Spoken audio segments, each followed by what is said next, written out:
Good afternoon. Thank you for coming. I'd like to start by giving our prayers and our best wishes to Kerm Stroh and his family. Kerm has been an unbelievable supporter of Bowling Green, a great friend, unbelievable family. He's truly a Bowling Green guy. And I apologize for not doing this sooner. It's been a whirlwind. And I looked down at my desk and I saw a note from Kerm about 3 weeks ago. And it hit me, and I haven't said anything public, but I wanted to wish him and his family, and we're going to pray for him from our football program. And just like I said, he's been an unbelievable supporter of our program and a dear friend. So just like I said, I apologize for not doing this sooner, but we wanted to make sure that we do this thing the right way with that family. That's an unbelievable family. That being said, any questions? You mentioned this league and this locker room is, mindset driven. How would you kind of describe the mindset of your team coming back Saturday? Well, if you're not locked in for this one, you don't have any red blood in your body. And this is going to be a heck of a game. I mean, this is the first time in a while that it's a Mid-American Conference game that's relevant for us. And what I told our team is this is Super Bowl number 2. Everything's going to matter. Our preparation's got to be elite. I think Buffalo is better. I think we're better. And I think it's going to be a heck of a football game. And it's going to be the team that's locked in and focused the most.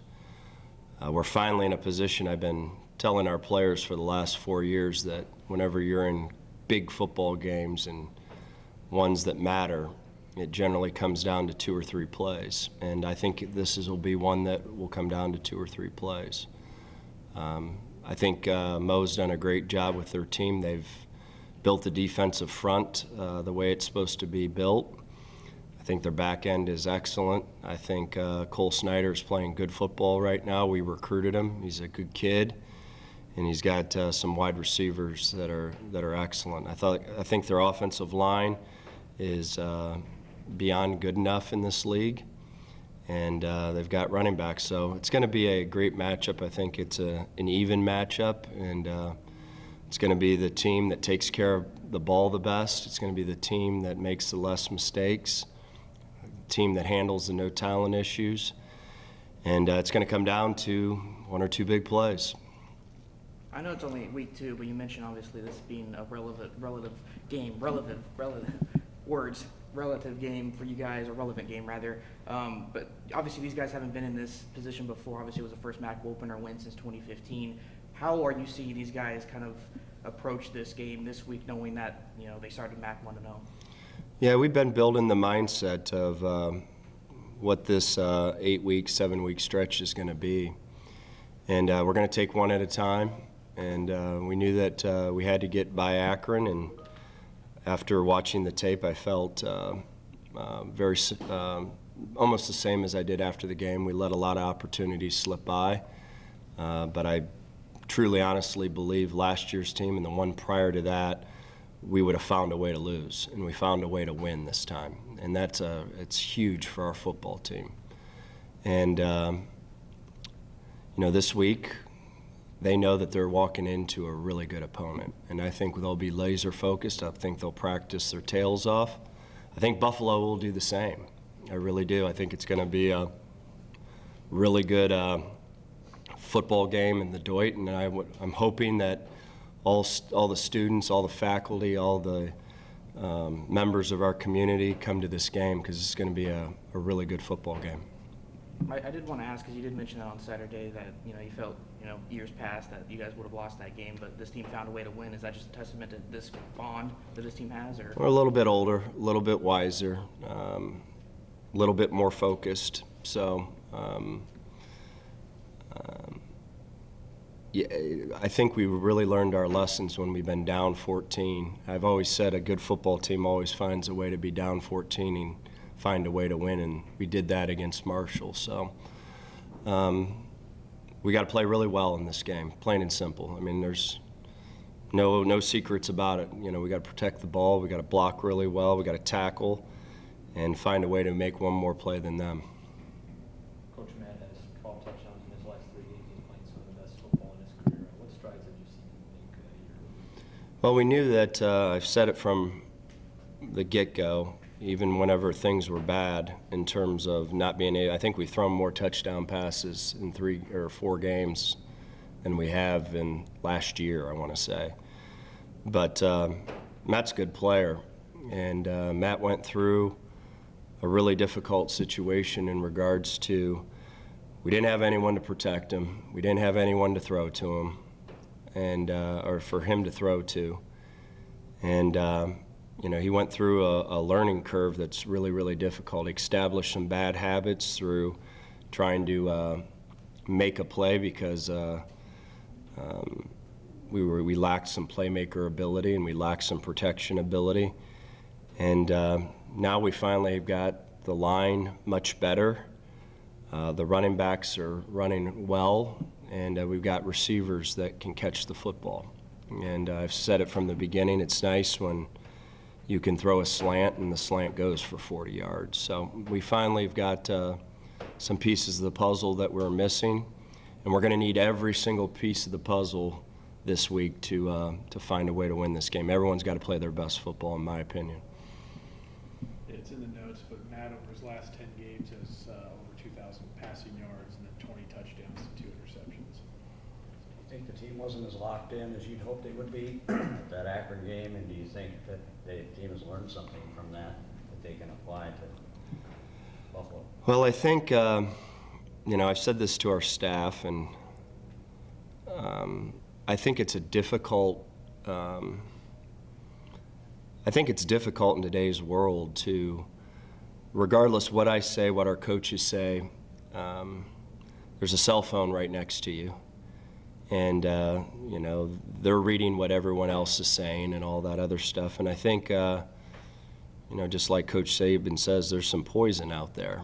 And regardless, you know, what we say and how we want our attention to detail to be, and for any opponent, I think that when you're playing someone that's not as good as a Buffalo team, a Marshall team, I think your kids read it, and it's just not at Bowling Green. My goodness gracious, look at the Georgia.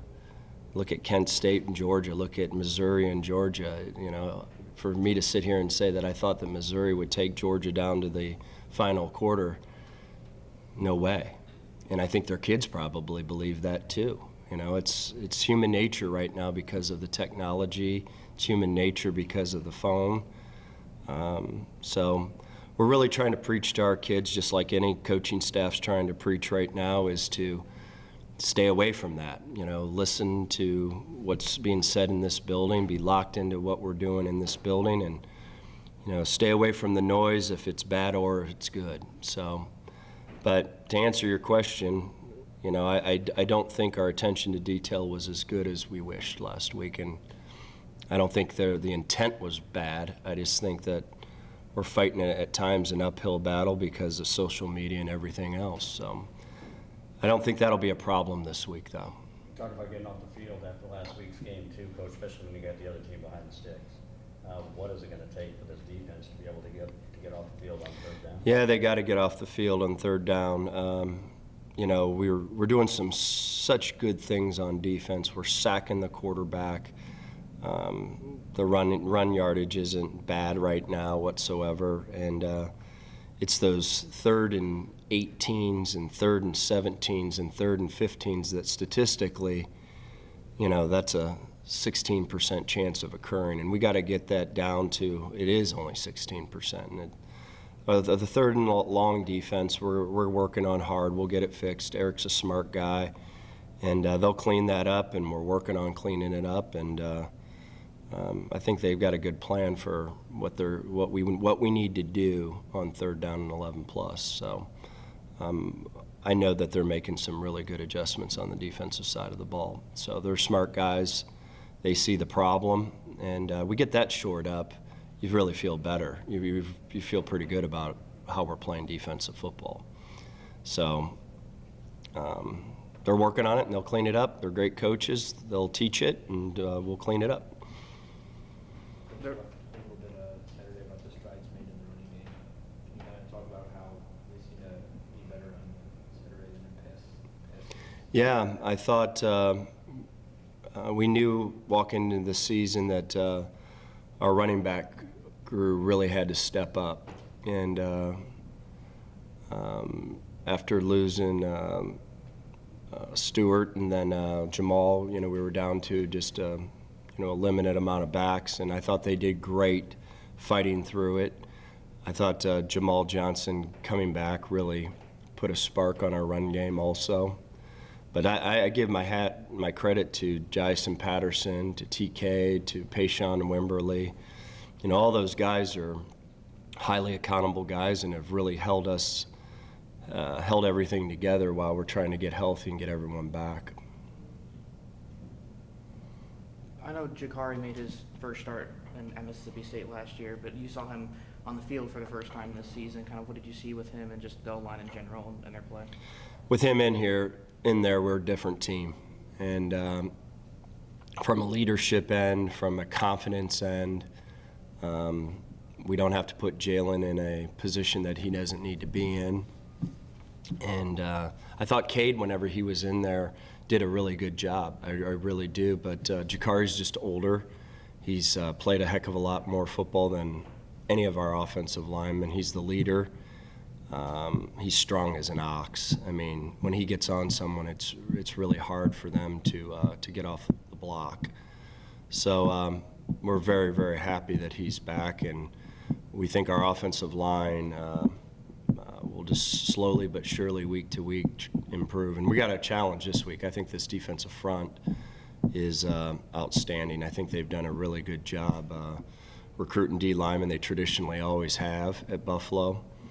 And they got some big, strong dudes up front, and we're going to have to play our best. I know complimentary football gets thrown out a lot, but 17 points off turnover. Obviously, you guys needed every single one of those to win this game. How impressed were you with the offense picking up what the defense has been doing in terms of? Yeah, and this week it's got to be all three phases clicking at once. At times our defense clicked. At times our offense clicked. At times our special teams clicked. At times our special teams didn't click. At times our offense didn't click. At times our defense didn't click. And that's why that game came down to 3 points rather than plus 14. And we got to learn from that. Going back to the question about details and everything matters. This is one that this thing will come down to 2 or 3 plays, and you got to be on point.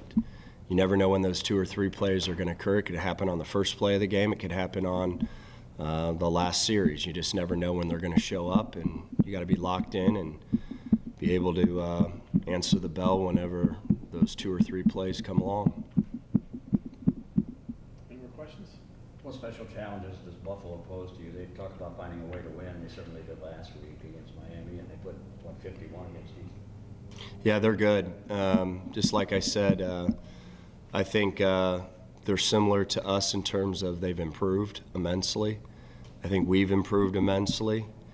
And, I thought last year we were about the same. And this is going to be a really good football game. I mean, it really is. If we protect the ball and they protect the ball, this is going to be a fun one to watch for everyone, in my opinion. So, we got to make sure that we go out, protect the football, and find a way to get 2 or 3 more plays than they do, because it's going to be one of those games, in my opinion. I think it's going to be a great football game, and that's fun. This is what we wanted to eventually get to, the point where we get to play in these type of games, which is kind of fun, rather than, oh my gosh, can we hang in there? So, but MAC football is crazy. You never know.